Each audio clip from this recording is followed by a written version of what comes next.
नमस्कार, मैं राजेश, डायरेक्टर शिक्षा क्लासेस। आज की वीडियो में हम वाच्य जो टॉपिक है इसको जल्दी से रिवाइज करते हैं फटाफट और समझते हैं कि इतना आसान ये टॉपिक था और इसको इतना हार्ड बना दिया गया है। अभी बड़े आसान टॉपिक है हिंदी में, और उनको जो 5 मिनट के टॉपिक होने चाहिए थे ना, उनको 2-2 घंटे, 1-1 घंटे की वीडियो बना रखी है उन पर।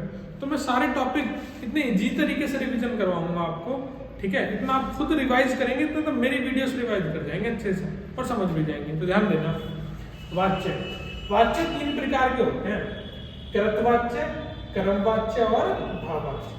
कृतवाच्य यानी जिसमें कर्ता प्रधान रहता है, जिसमें कर्ता रेस्पॉन्सिबल होता है, ठीक है। इंग्लिश में 2 होते हैं, एक्टिव वॉइस और पैसिव वॉइस, आपने सुने होंगे, ठीक है। वॉइस को बोलते हैं वाच्य, लेकिन हिंदी में कितने होते हैं? 3। एक और वाच्य होता है भाववाच्य और एक क्या होता है? कर्मवाच्य।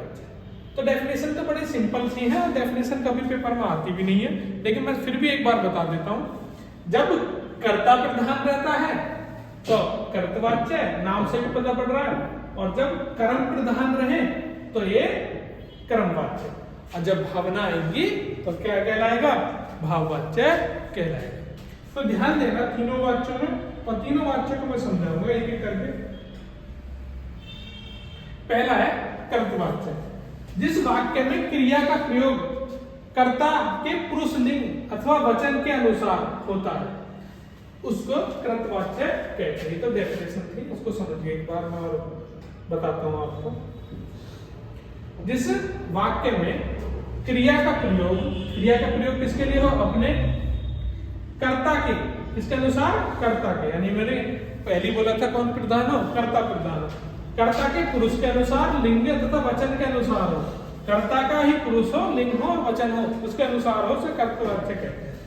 अब मेरी बात सुन लो भाई, पेपर में मैंने कहा क्या आएंगे? एग्जाम्पल, उनसे पहचानना होगा कर्तवाच्य, कर्मवाच्य और भाववाच्य। जब भी सरल वाक्य बोलोगे, जो भी सरल वाक्य होगा वो कृतवाच्य होगा। जब भी सरल वाक्य होगा वही क्या होगा? कृतवाच्य होगा।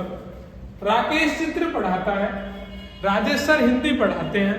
कैसे सेंटेंस है? सरल वाक्य, जिसमें एक उद्देश्य हो और एक विधेय हो, उसे सरल वाक्य कहते हैं। सरल वाक्य, संयुक्त वाक्य, मिश्रित वाक्य पढ़ाऊंगा मैं। सरल वाक्य वो होते हैं जिसमें क्या हो बच्चों? सरल वाक्य वो वाक्य होते हैं जिसमें एक उद्देश्य हो और विधेय हो। जो करता है राकेश क्या है? उद्देश्य। ये क्या है? विधेय। तो कहने का मेरा मतलब है कि एक सरल वाक्य, सिंपल, बिल्कुल अफर्मेटिव सेंटेंस हो, वो कृतवाच्य का पार्ट है, जिसमें कर्ता प्रधान हो। कर्मवाच्य, अब कर्म के अनुसार कौन प्रधान होगा? कर्म। तो सारी चीज किससे डिसाइड होंगी? कर्म से डिसाइड होंगी। तो कर्म से ही पुरुष का, लिंग का तथा वचन का अनुसार होता है, यानी कर्म के अनुसार पुरुष में परिवर्तन, लिंग और वचन में परिवर्तन होते हैं, कर्मवाच्य होता है। मैंने बोला सरल वाक्य। राजेश सर हिंदी पढ़ाते हैं और राजेश सर के द्वारा हिंदी पढ़ाई जाती है, यानी ऐसा समझो कि मुझसे कोई काम करवा रहा हो, ठीक है। तो वो वाक्य होगा, कौन सा वाक्य होगा? वो कभी कर्मवाच्य होगा। राजेश सर के द्वारा मेज बनाई जाती है, मेज हो जाती है खराब। बढ़ई के द्वारा मेज बनाई जाती है, कौन सा वाक्य है? कर्मवाच्य। यानी कि सेंस यदि ट्रिक दूं मैं आपको थोड़ी सी इसकी, तो के द्वारा या से का भाव उत्पन्न हो, या तो ये डायरेक्ट के द्वारा या से दे देगा, या इनका कोई भाव उत्पन्न हो, तो आप उसमें कर्मवाच्य टिक कर देना। तो कर्मवाच्य में बढ़ई द्वारा मेज बनाई जाती है, बढ़ई से मेज बनवाई जाती है, तो के द्वारा या से का भाव उत्पन्न हो, यानी जैसे पैसिव वॉइस में बाई आता है ना, तो बाई का मतलब के द्वारा या उससे। सब्जेक्ट का ऑब्जेक्ट, ऑब्जेक्ट का सब्जेक्ट आपने पढ़ा होगा, बाई का मतलब के द्वारा या से, तो वही पैसिव वॉइस है, वही कर्मवाच्य है, के द्वारा या से। और ये भाववाच्य तो बड़ा आसान है। तो भाववाच्य को ऐसे समझना, जैसे अभी किसी लड़की की शादी हुई और वो अपने घर गई, ठीक है, शादी अपने घर में नहीं, पति के घर, तो वही उसका घर हो जाता है।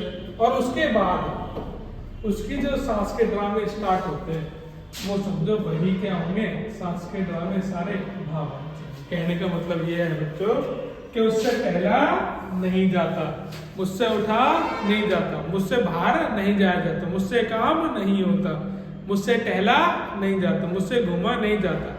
तो जब नहीं जाता या जिससे मुझसे काम ना हो, मुझसे भागा नहीं जा रहा, आपका दोस्त आपके साथ दौड़ रहा था, मुझसे पढ़ा नहीं जा रहा, मुझसे एग्जाम नहीं हो रहा, क्लियर। तो ये कैसे है भाई, भाववाच्य। तो भावना जो नेगेटिव है उसको पॉजिटिव में बदलना होगा और मेहनत करनी होगी।